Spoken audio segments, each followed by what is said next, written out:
Alright, if you watched my earlier video, I did a ride out on my V-Strom. There it is over there, DL1000. Pretty bike. Sweet bike. Well, today I thought I'd do a similar roundup on my 2021 Africa Twin.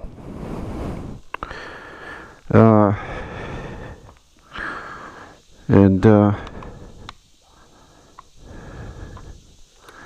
give it a sort of unprofessional, what do we say, equal comparison maybe. I mean, both bikes have great qualities, no doubt about that. They're fans of both. I happen to be in the position of having both, and I like riding both bikes actually. Now, certainly the right off the bat, the Africa Twin is a just taller bike. 21-inch wheels. You're gonna know it when you're climbing this thing, and that equals great ground clearance too, though. I don't have any concerns when I'm off-road on this Africa Twin. If you take the V-Strom off, you're gonna somewhat have to be more familiar with your surroundings. It's just a lower bike. Now, this bike has DCT, and it's smooth as butter. But one thing I've noticed, just a lot more noise.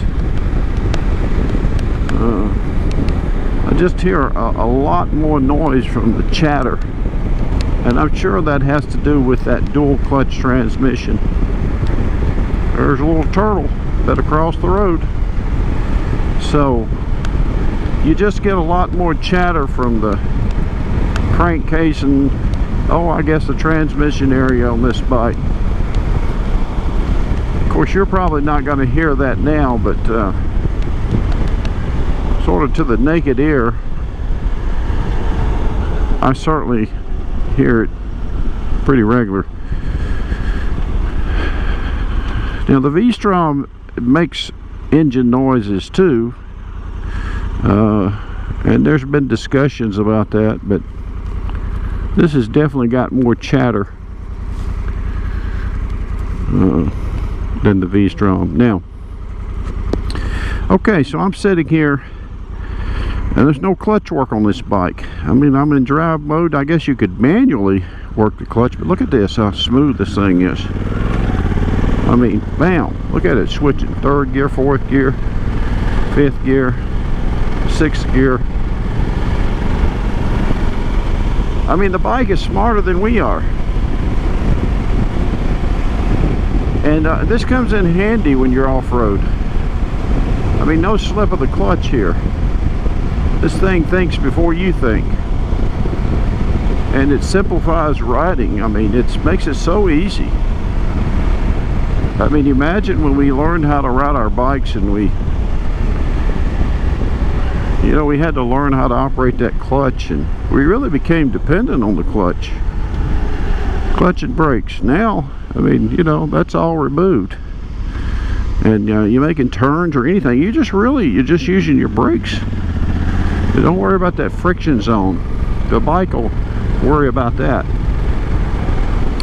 So you literally just brake and turn. Of course, head and eyes, look at where you want to go, that's where you'll go.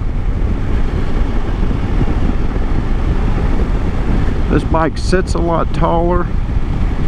I kind of think that it fits the profile of a taller guy, a bigger guy. You don't look like you're too big for the bike. Now, I understand you can adjust the suspension somewhat, so I mean if you're a little shorter you might be on your tiptoes, but I'm 6'1" plus, so I don't really have that issue. I certainly sit lower on the V-Strom, but I don't have a problem here. I mean my feet are flat on the ground.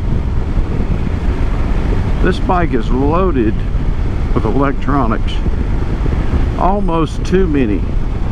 It's quite a bit of a menu system,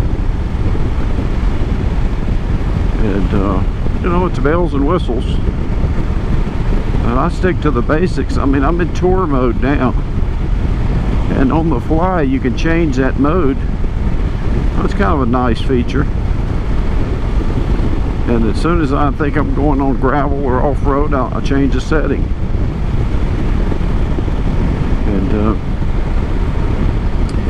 And of course the bike calculates those riding conditions. Now of course this is a 2021 Adventure Sport ES DCT. That's a mouthful. And I got this bike at a super deal. I mean, I think it was 9 miles, a brand new bike. I test rode it 9 miles. Bought it for $15,900. And these bikes, MSRP I believe was $17,999. Plus maybe dealer destination fees and charges, and I didn't have to pay any of that.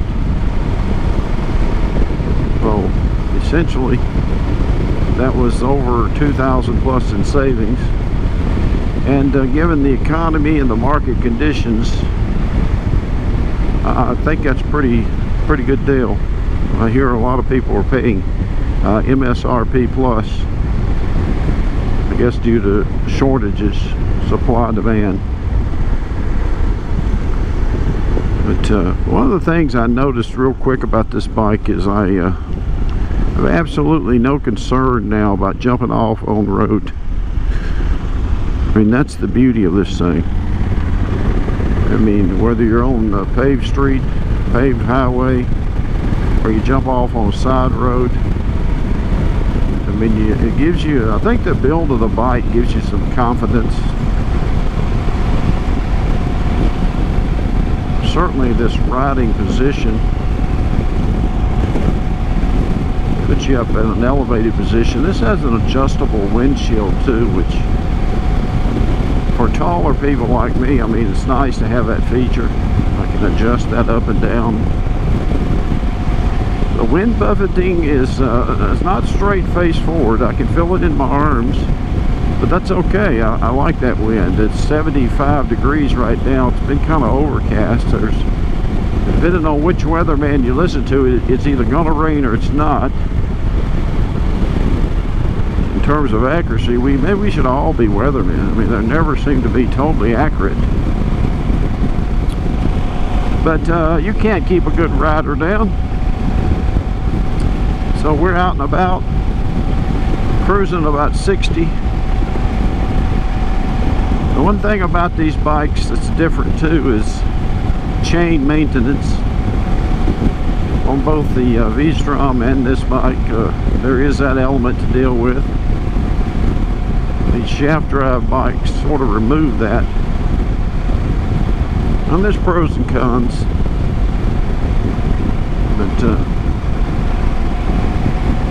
now I have yet to go through all of the menu options. In fact, there were so many, even the dealer didn't know all the options. I remember we were trying to finagle around just to turn the heat grips off, and they were at a stump, had to get the manual. I could say though, those heat grips they certainly were working. So that's menu driven too. I kind of wish some of it maybe was more switch driven, but I think it would be easier. But I'll tell you what, Mother Honda got it right on DCT. I mean, you have to give them credit for that. I mean, I guess it's maybe the future of motorcycling. ATVs, side-by-sides. I mean, you have that pedal option or the manual option. It's still there, but it takes a lot of the guesswork out. So I give them credit for that, and they really are perfecting the system. Now, I've done a couple of videos where I've been up to the Mississippi River and the levee and tried to do a few different different terrains and gravel and so forth, and the bike's handled extremely well.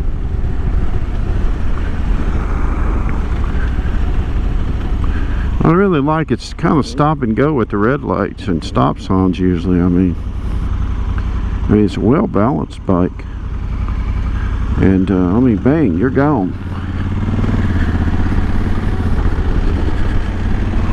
So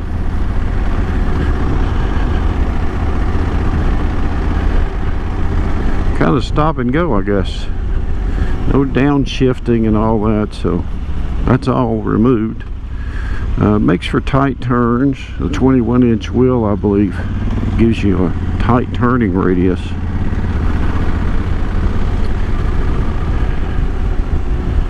I found that I was able to get the bike dirty real quick, taking it on gravel. It needs a cleaning, but hey, clean the windshield, clean your helmet, and get out there and ride.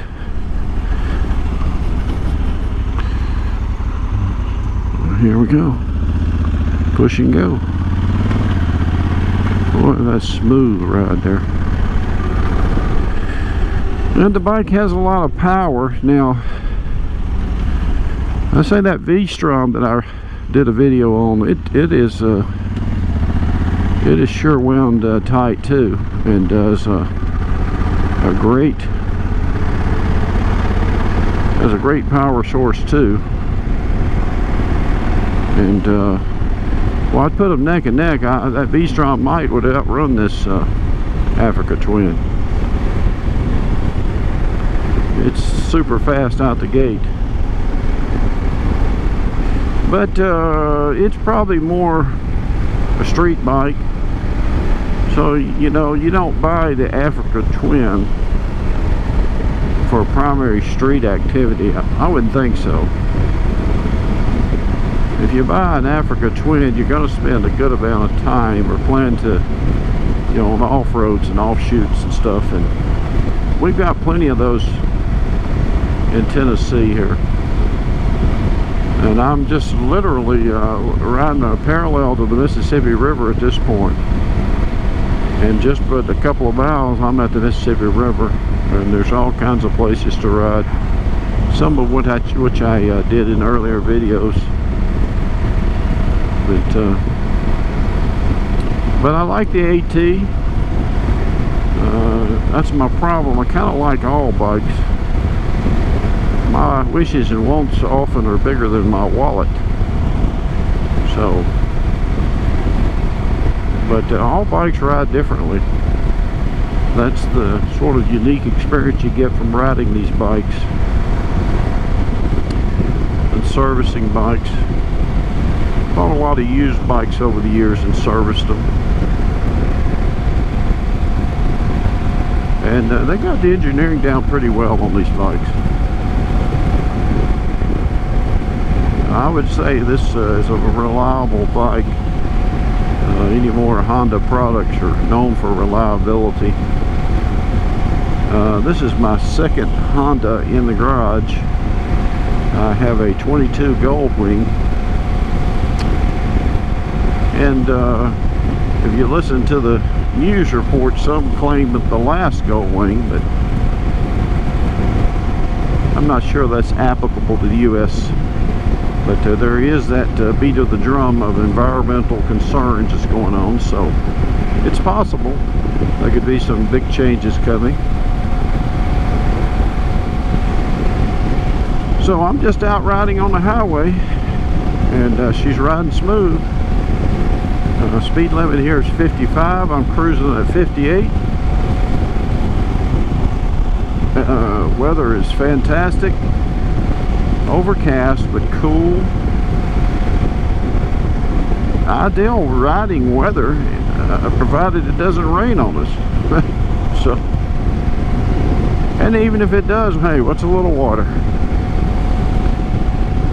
So now I've got to get in the habit of cleaning my chain. So it's going to be another one of those to-do list items.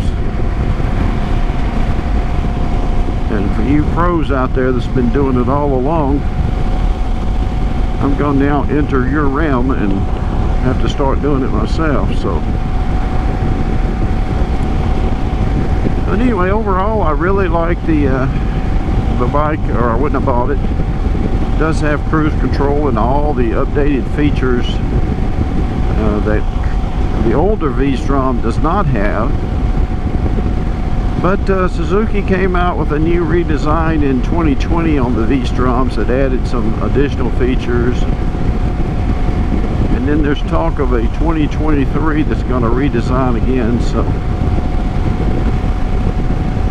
but I don't think you go wrong in any direction. It really comes down to what you want to spend, or what features are important to you. And I mean, right now I'd say that if you can find either bike, you know, buy it if you're satisfied with the price. And here's a good example. Here's a little off-road activity. Now, on my touring cruiser bikes, I would never take this option. It'd be mandatory.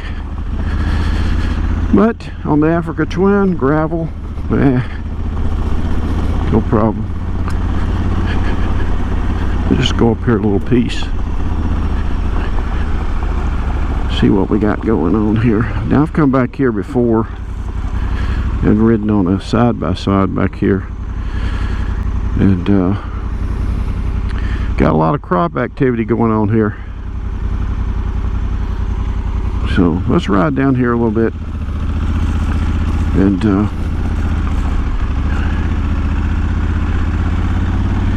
exercise some options. I'll put it in gravel mode.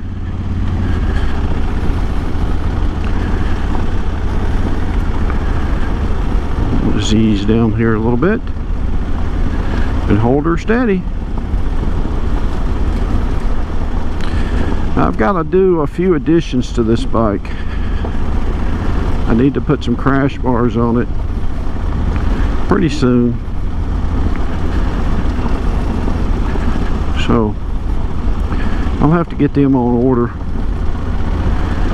Maybe some sort of bag or something to be able to carry stuff. So I'm going to add that too.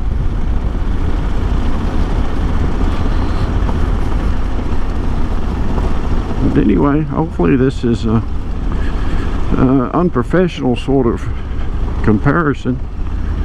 I really like the V-Strom too. Enjoy riding it. It makes you want to ride. I mean, it's just a great bike too. So thanks for riding along, everybody. This is my 2021 Africa Twin, the loaded version. I think it has all the bells and whistles. So you guys ride safe out there, and thanks for watching the videos.